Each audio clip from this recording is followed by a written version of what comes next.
नमस्कार, prime news देख रहे हैं आप और मैं हूं आपके साथ प्रियंका चावला। रुक करेंगे देश दुनिया से जुड़ी तमाम बड़ी खबरों की।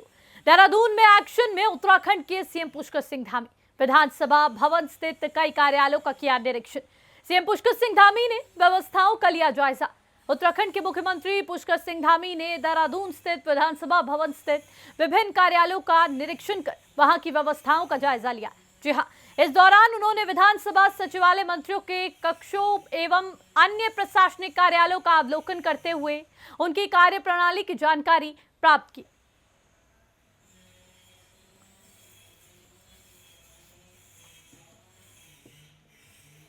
और वहीं देहरादून में मुख्यमंत्री पुष्कर सिंह धामी ने बैठक की। पुलिस और वरिष्ठ अधिकारियों के साथ मंथन किया। ड्रग्स मुक्त देहरादून बनाने के लिए यह मंथन किया गया। उत्तराखंड के संकल्प को लेकर हुई चर्चा। तो वहीं ड्रग्स मुक्त उत्तराखंड के संकल्प को लेकर इस बैठक में चर्चा हुई और नशा तस्करों और माफियाओं पर शिकंजा सरकार कसेगी।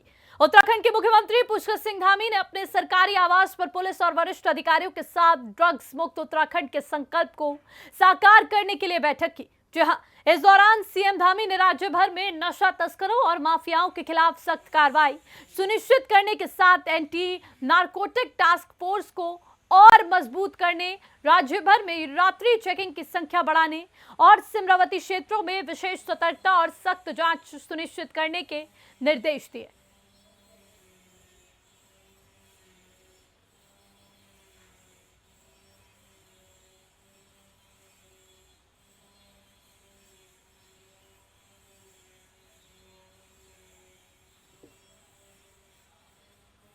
उत्तराखंड में इन दिनों राजनीतिक सरगर्मी काफी तेज हो गई है। कांग्रेस के वरिष्ठ नेता और पूर्व मंत्री हरक सिंह रावत ने बीजेपी को उत्तराखंड में जड़ से मिटाने की कसम खा ली है।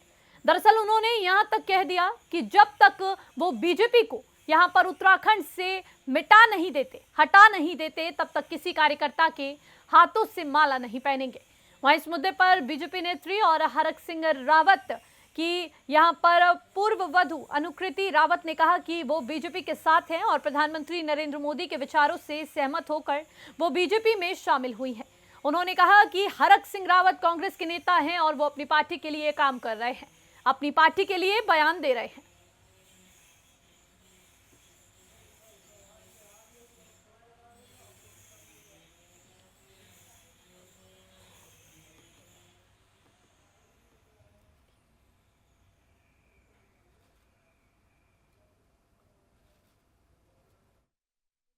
मैंने पहले भी इस बात को कहा है और मैं दोबारा इस बात को कह रही हूँ कि जहां तक मेरे पॉलिटिकल विचार की बात है, मैंने पहले भी कहा कि मैंने हमारे देश के यशस्वी प्रधानमंत्री नरेंद्र मोदी जी से प्रभावित होकर मुझे लगता है कि आज और हमारे प्रदेश के मुख्यमंत्री पुष्कर सिंह धामी जी के नेतृत्व में मुझे पूर्ण विश्वास है कि हमारा देश और प्रदेश आगे बढ़ रहा है। जहां तक पॉलिटिकल ओपिनियंस की बात है, ये तो मैं सोचती हूँ कि जरूरी नहीं है कि हर एक घर में सारे जो सदस्य हैं सबका एक जैसा विचार हो या एक जैसा ओपिनियन हो। जहां तक आप डॉक्टर हरक सिंह रावत जी की बात कर रहे हैं, वो कांग्रेस के बहुत सीनियर नेता हैं, प्रदेश के बहुत सीनियर नेता। इधर पूर्व मंत्री हरक सिंह रावत के बयान के 1 करोड़ की पार्टी फंड वाले बयान को लेकर कांग्रेस का विधायक हरीश धामी ने भी समर्थन किया है। बीजेपी पर सवाल उठाते हुए पूरे मामले की जांच की मांग की गई। कहा गया कि हरक सिंह रावत ने जो बात कही वो काफी चिंताजनक है, क्योंकि यहां पर जिस तरह का बयान दिया गया, उन्होंने साफ तौर पर कहा कि जो मांग उन्होंने की है, जो बात कही है, वो काफी चिंताजनक है, क्योंकि सत्ताधारी पार्टी ने खनन माफियाओं से दबाव बनाकर पैसे लिए हैं।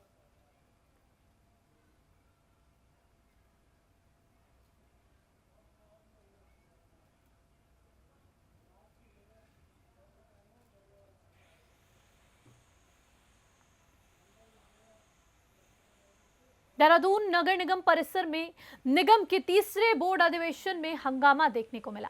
जी हां, इस दौरान अधिवेशन के यहां पर बीजेपी और कांग्रेस के पार्षद आपस में भिड़ते नजर आए। तो वहीं बैठक में बीजेपी कांग्रेस के पार्षद एक दूसरे के आमने सामने आ गए।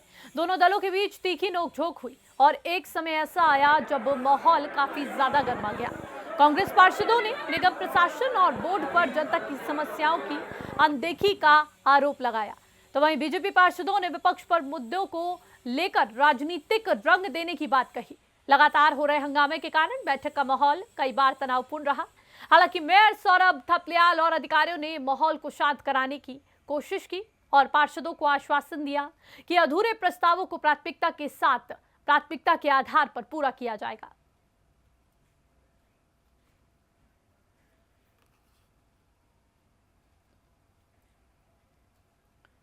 भराड़ीसेन में हुए विधानसभा सत्र की अवधि पर पूर्व मुख्यमंत्री त्रिवेंद्र सिंह रावत का बड़ा बयान सामने आया और उन्होंने इस पर सवाल उठाए।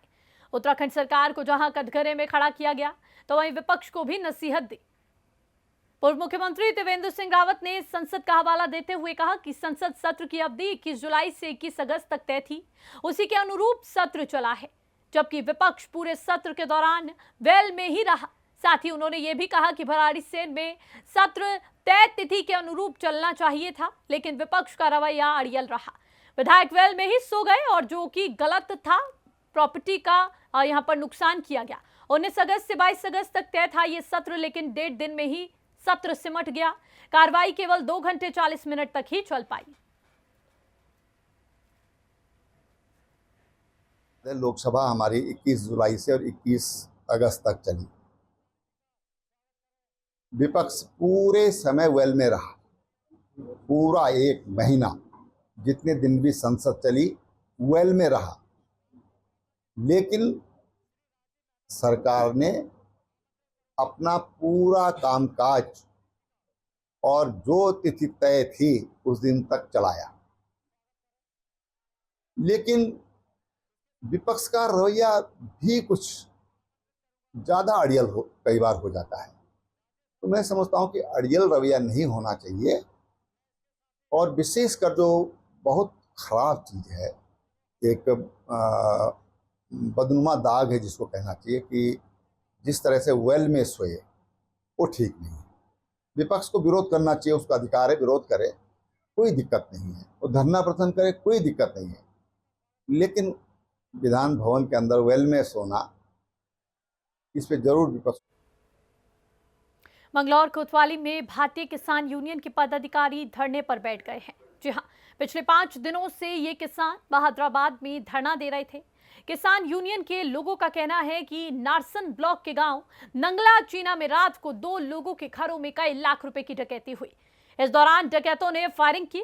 किसान यूनियन के मुताबिक अब से पहले भी इसी गांव में डकैती हुई थी। इसका आज तक कोई खुलासा नहीं हो पाया। धरने पर बैठने के बाद कोतवाली प्रभारी शांति कुमार और एसएसआई रफत अली ने किसानों को आश्वासित किया कि 15 दिन के भीतर सभी डकैतियों का खुलासा कर दिया जाएगा। इसके बाद किसानों ने अपना धरना समाप्त कर दिया।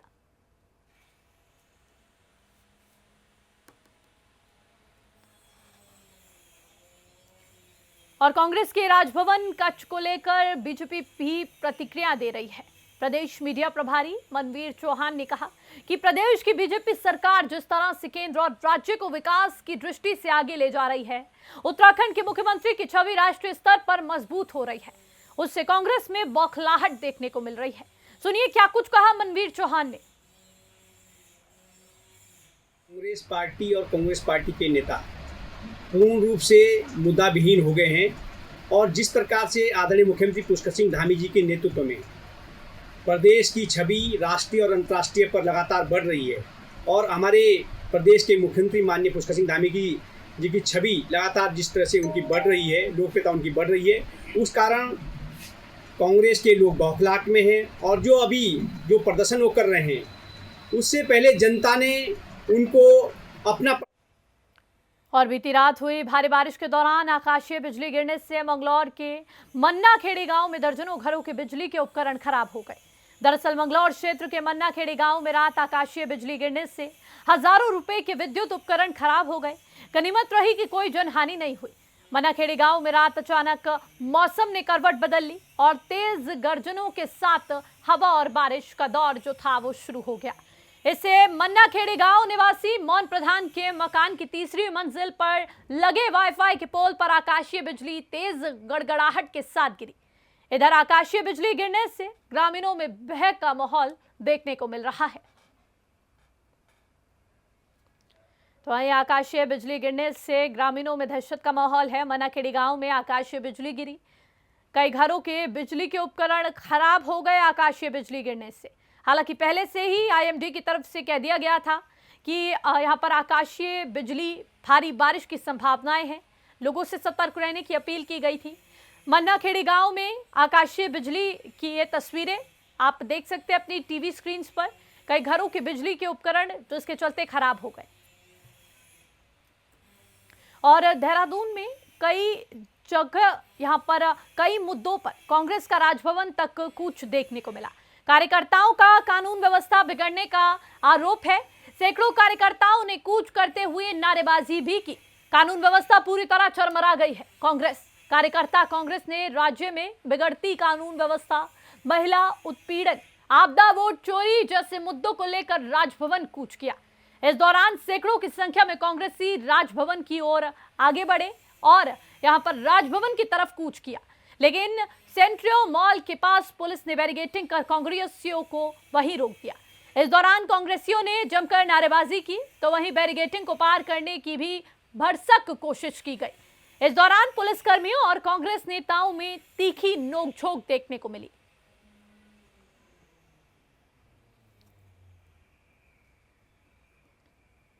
कानून व्यवस्था बिगड़ने के आरोप, महिला उत्पीड़न, वोट चोरी, ऐसे तमाम मुद्दों को लेकर कांग्रेस कार्यकर्ताओं ने राजभवन कूच करने की कोशिश की। हालांकि पुलिस ने बैरिकेडिंग कर इन सभी को रोकने का भी प्रयास किया।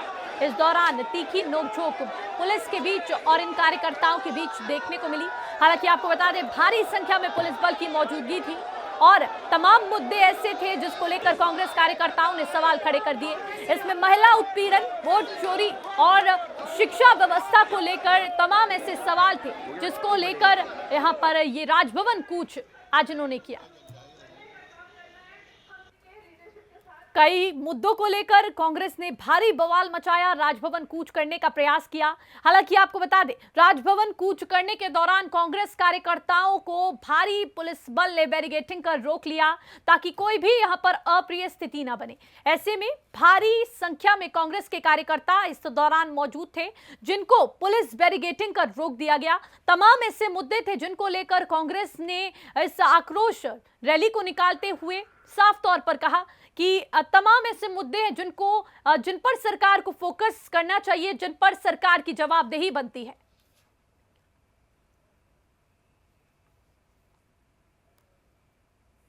कानून व्यवस्था को लेकर विपक्ष निरंतर सवाल उठाता आ रहा है और हमने भी देखा है कि चाहे त्रिस्तरीय पंचायत के चुनाव हो या फिर विधानसभा सत्र हो, इन जगह जो है विपक्ष निरंतर इस सवाल को उठाता रहा है कि इस राज्य की जो कानून व्यवस्था वो ठीक नहीं है। और आज जो है राज्यपाल को ज्ञापन सौंपने जा रहे हैं, यहाँ से कूच किया जा रहा है। हमारे साथ इस समय मौजूद है कांग्रेस के वरिष्ठ नेता प्रीतम सिंह जी। उनसे पूछते हैं कि क्या क्या आज होने वाला है। सर, कानून व्यवस्था को लेकर आप निरंतर सवाल उठाते आ रहे हैं, आज आप कुछ करने में जा रहे हैं, क्या कहना? प्रदेश की कानून व्यवस्था पूरी तरीके से ध्वस्त, सिर्फ कांग्रेस नहीं कह रही, सिर्फ विपक्ष नहीं कह रहा है। कानून व्यवस्था पर हाईकोर्ट ने भी प्रश्न खड़े किए हैं, प्रदेश के पूर्व मुख्यमंत्री त्रिवेंद्र राव जी ने भी प्रश्न खड़े किए हैं और भाजपा के लोग भी कानून व्यवस्था पर प्रश्न खड़े कर रहे हैं। कानून व्यवस्था पूरी तरीके से ध्वस्त है, इसमें कोई संशय नहीं है। जिस तरीके से पंचायत के चुनाव में सत्ता में बैठे लोगों के इशारे पर पुलिस बल के माध्यम से जो है असामाजिक तत्वों ने जो नंगा नाच नाचने का काम किया, उसको आपने भी देखा, हमने भी। प्रदेश के अंदर नेता प्रतिपक्ष विधायक सुरक्षित नहीं है तो आप अंदाजा लगा सकते हैं कि क्या स्थिति। तो हालात बद से बदतर है और महिलाओं पर जो अपराध हो रहे हैं उसमें भारतीय जनता पार्टी के लोग संलिप्त। इस प्रदेश के अंदर जितेंद्र नाम के एक युवक ने आत्महत्या करने से पूर्व एक जो वीडियो अपलोड किया है उसमें उन्होंने सुस्पष्ट किया है भाजपा के नेता जो है इस प्रदेश के अंदर आम जन का शोषण करने का काम कर। पूर्व मुख्यमंत्री तीरथ सिंह रावत जी के भांजे का प्रकरण 18 करोड़ का है।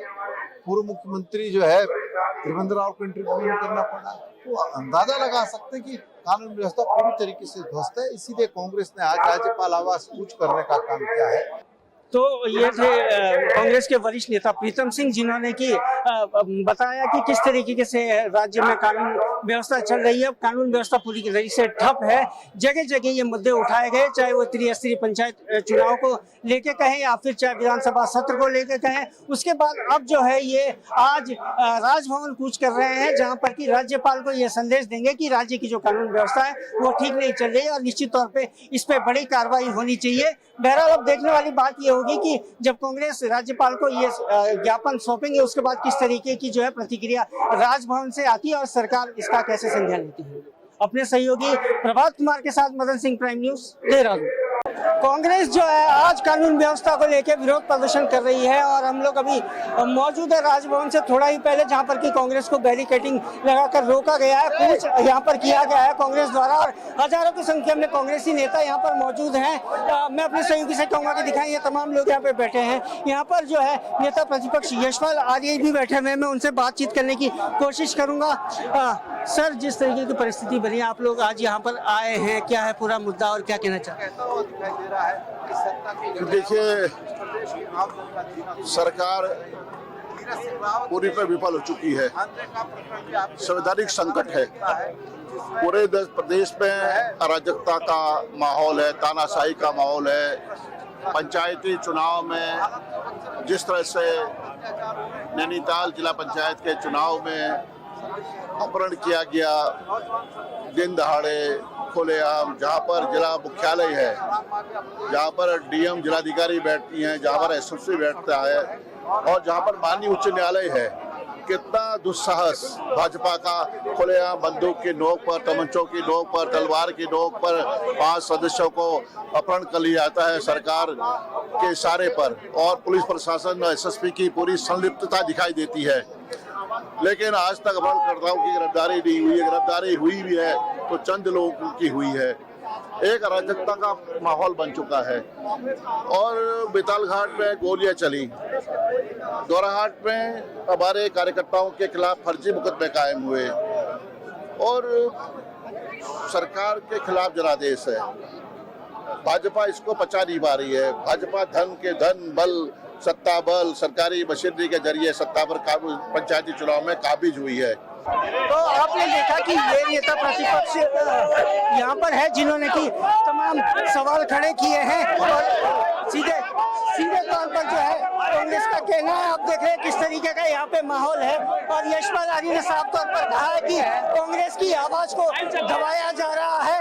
ये जो तमाम मुद्दे हैं इसके लिए हम लड़ेंगे और निश्चित तौर पर लड़ेंगे, क्योंकि कानून व्यवस्था जो है ठप हो चुकी है। उसके साथ ही सरकार जो है अपनी मनमानी कर रही है और अगर इसी तरीके की परिस्थितियां रही तो ये धरने प्रदर्शन निरंतर इसी तरीके से चलते रहेंगे। और जैसे कि आपने देखा कि तमाम लोग यहाँ कांग्रेस के मौजूद है। मैं अपने सहयोगी से कहूँगा कि दिखाएं अभी जिस तरीके का माहौल है, पूरी परिस्थितियां एकदम अलग हो गई। यहाँ पर बैरिकेडिंग लगाए गए हैं और कांग्रेस के तमाम नेता जो है बैरिकेडिंग पे चढ़े हुए हैं।